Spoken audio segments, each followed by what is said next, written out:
Suivez-vous le bon plan? Noé avait suivi exactement les instructions de Dieu, si étrangers qu'elles fussent.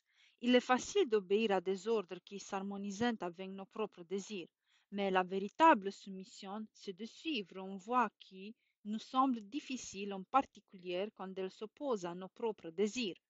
Un jour, un homme fit venir son fils dans son bureau et lui annonça qu'il parta en voyage pour une longue période, durant laquelle il le chargea de veiller à la création d'une grande ferme de rapport.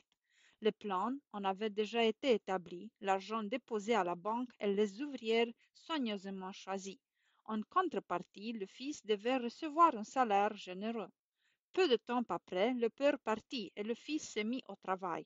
La première chose à envisager était la construction de la maison d'habitation.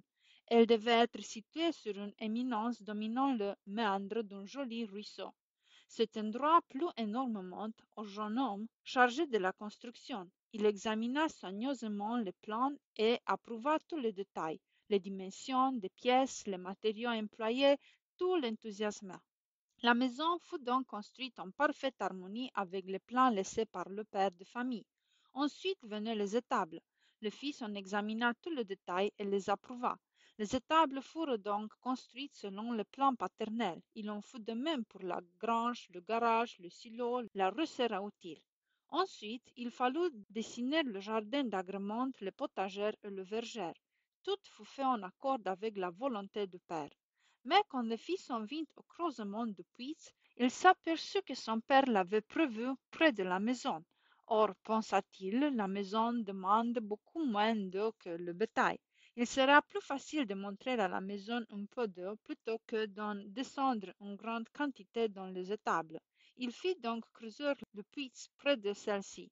Le temps s'écoula et le père revint. Bien entendu, sa première question fut: alors, mon fils, où en est le projet que je t'avais confié? Chaque chose a-t-elle été faite selon mes instructions?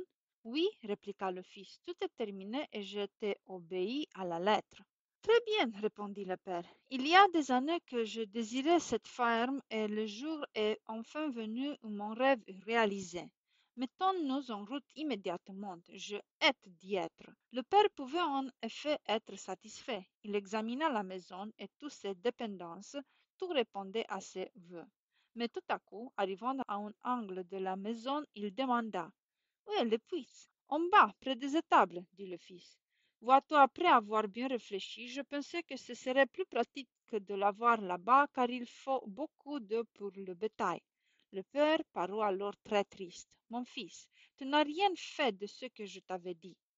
Fort étonné, le fils répliqua: pourquoi dis-tu cela, père? Est-ce que la maison et tout le reste n'a pas été construit d'après tes plans? Non, mon fils, rien n'est en accord avec mes plans. Que veux-tu dire? Demanda le jeune homme stupéfié.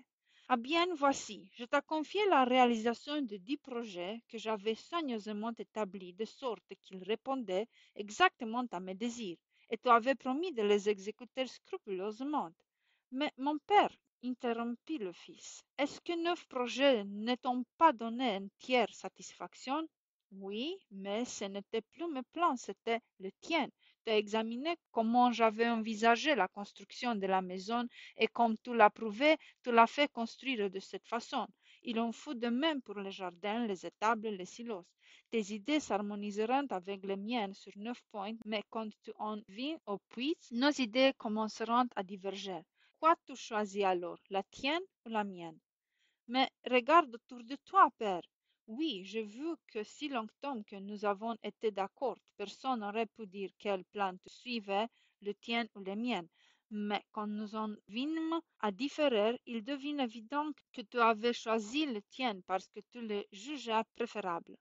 Le fait que tu aies changé les seuls que tu n'approuvais pas montre que tu aurais changé aussi les autres s'ils ne t'avaient pas convenu. Pour moi, c'est donc comme si tu ne m'avais obéi en rien. Oui, vraiment, il est facile d'obéir quand tout va selon nos voeux, mais Noé s'est soumis complètement et de tout son cœur, malgré toutes les difficultés qu'il rencontra pendant 120 ans.